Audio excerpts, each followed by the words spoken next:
The final day of senior year at Pine Ridge High. School was supposed to be a day of celebration. Graduating students were eager to leave behind the halls that had shaped their teenage years. Among them was a group of friends, Jenna, Max, Olivia, and Sam. They had made a pact to stick together no matter what, and today was no exception. As the school day drew to a close, they decided to pull one last prank on the strictest teacher in the school, Mr. Dawson, who had a reputation for his severe detentions. Their plan was simple: sneak into the old wing of the school after hours and set off the fire alarms. The old wing, once a bustling part of the school, had been abandoned years ago due to structural issues. It was said to be haunted, with stories of strange noises and ghostly apparitions circulating among students. But the friends dismissed these tales as mere superstitions. As the final bell rang, they gathered their supplies and made their way to the old wing. The building was dark and foreboding, its windows cracked and walls covered in ivy. The air was thick with the scent of mold and decay. Jenna, always the bravest, pushed open the creaking door, and they stepped inside.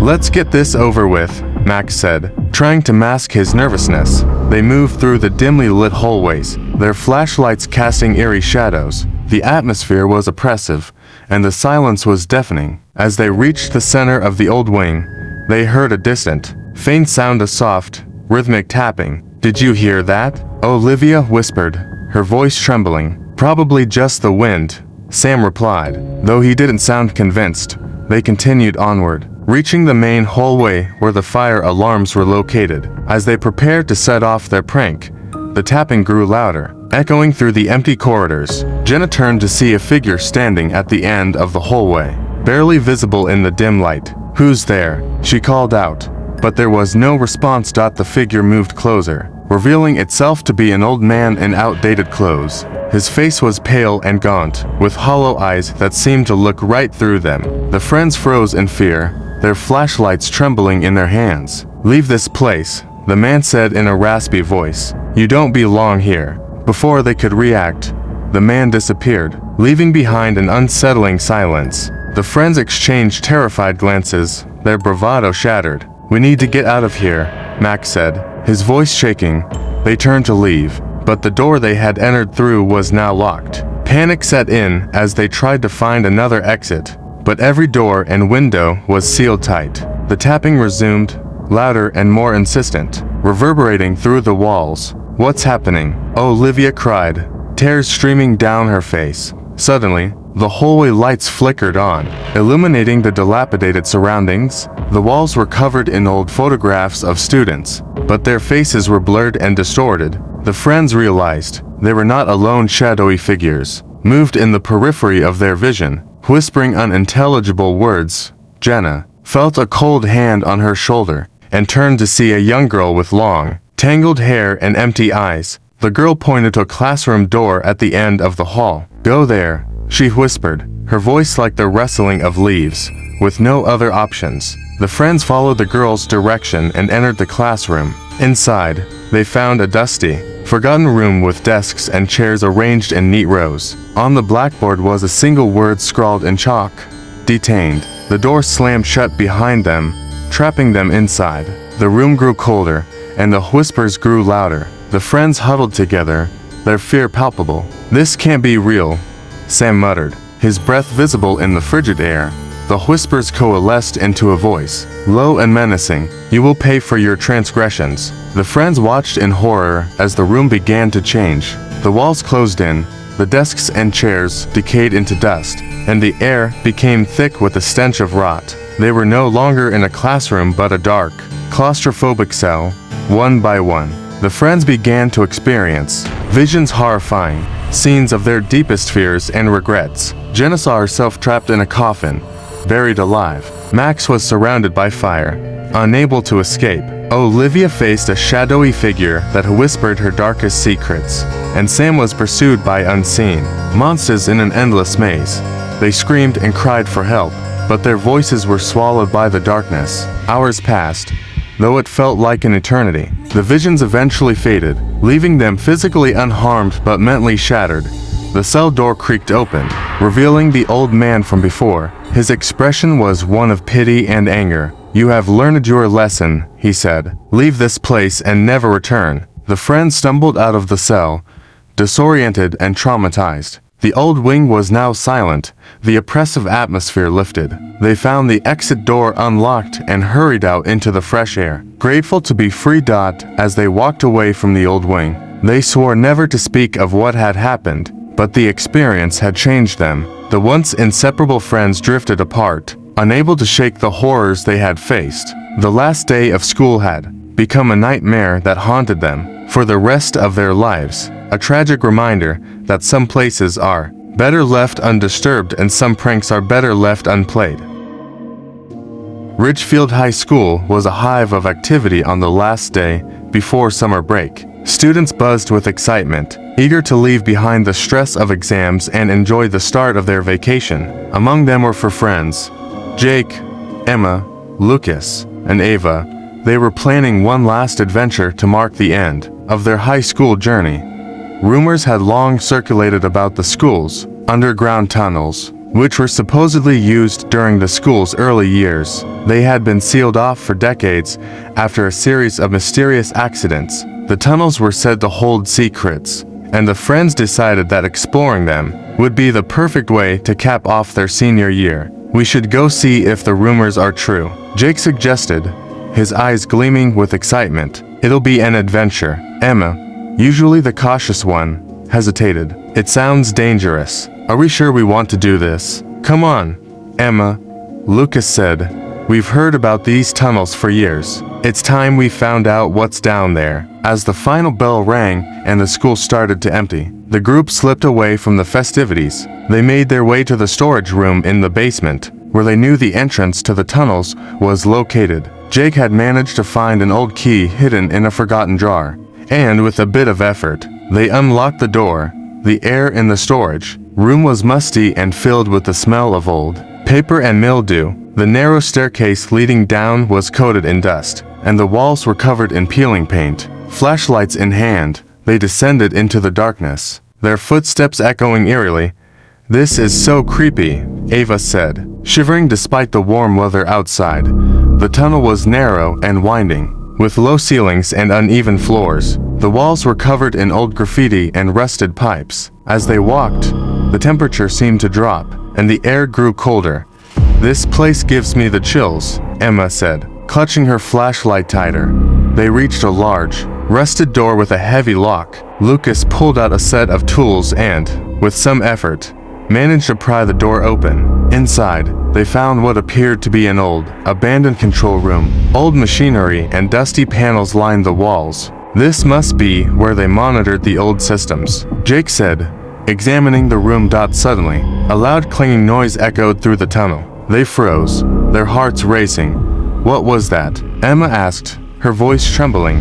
Before anyone could respond, the lights in the control room flickered and went out, plunging them into darkness. The friends fumbled with their flashlights, but the beams seemed weak and unreliable. "Stay calm," Lucas said, trying to keep his voice steady. "We need to find a way out." As they moved to leave, they noticed something strange. The door they had entered through was now sealed shut. Panic set in as they tried to force it open, but it wouldn't budge. "Help? Is anyone there?" Jake shouted, but there was no response. The air grew thick and oppressive, and they began to hear strange mechanical noises, like gears grinding and machines whirring. The old machinery in the control room seemed to come to life, though there was no visible source of power. "What's happening?" Ava cried out, her voice filled with fear. The friends were trapped in the room, surrounded by the sounds of malfunctioning equipment. The lights flickered again, and they saw fleeting glimpses of shadows moving across the walls. The sense of being watched grew stronger.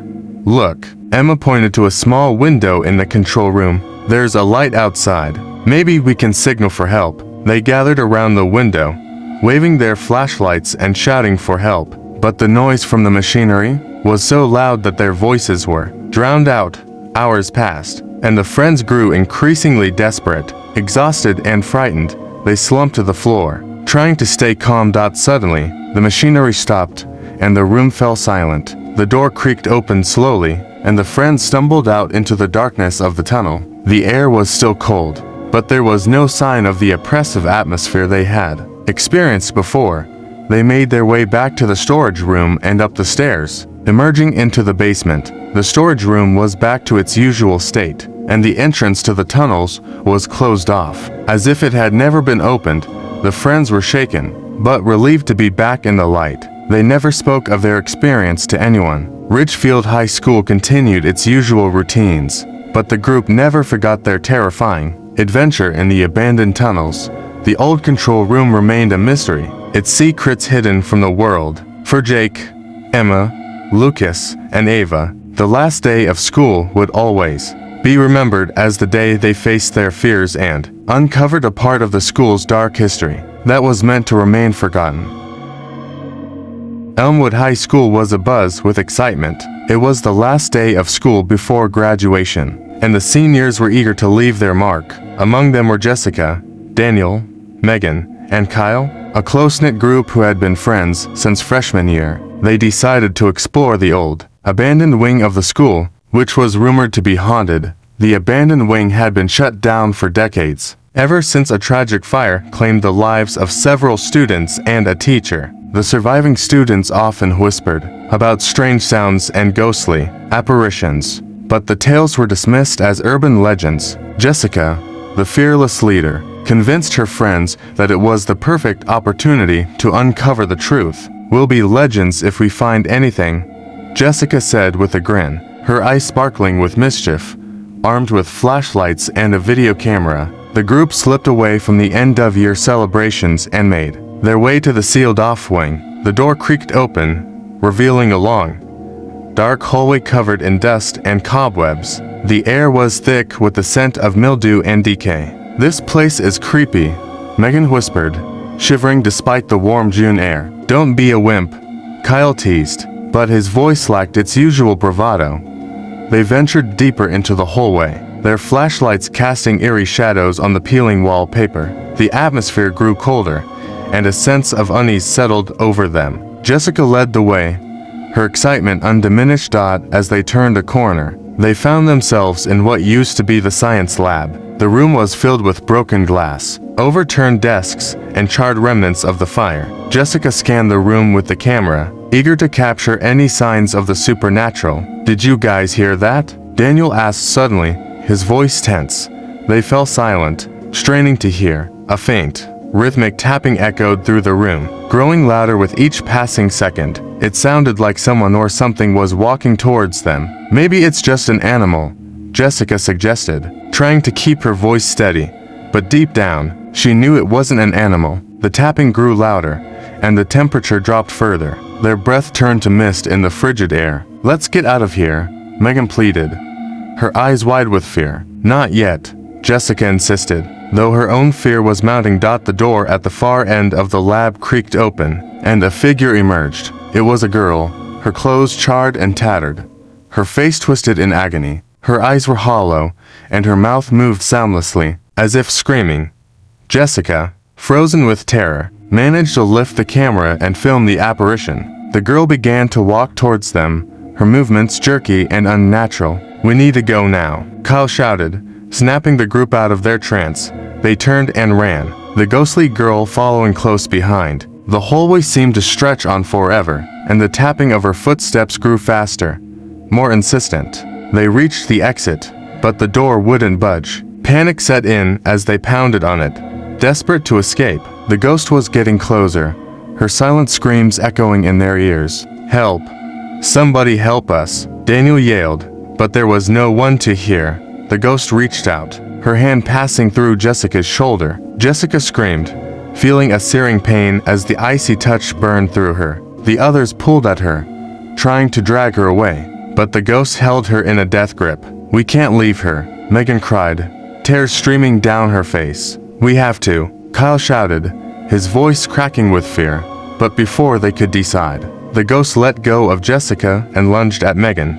Megan stumbled back, her flashlight clattering to the floor. The ghost's hollow eyes locked onto hers, and Megan felt a wave of cold engulf her. "Run!" Megan managed to scream, and the others bolted. Jessica, Daniel, and Kyle fled down the hallway, their hearts pounding in their chests. They reached a window and smashed it open, scrambling through the broken glass to safety. As they stumbled into the sunlight, they turned back, expecting to see Megan following. But she was gone. The authorities were called, and the abandoned wing was sealed off for good. Megan's disappearance was ruled an accident, a tragic end to the school year. But Jessica, Daniel, and Kyle knew the truth. They had seen the ghost, felt her icy grip, and heard her silent screams. Years passed, but the memory of that day never faded. They kept in touch, bound by their shared trauma. They never spoke of what happened in the abandoned wing, but the scars remained. Elmwood High School moved on, but the ghost of the burned girl still haunted the halls, waiting for the next group of thrill-seekers to venture too close.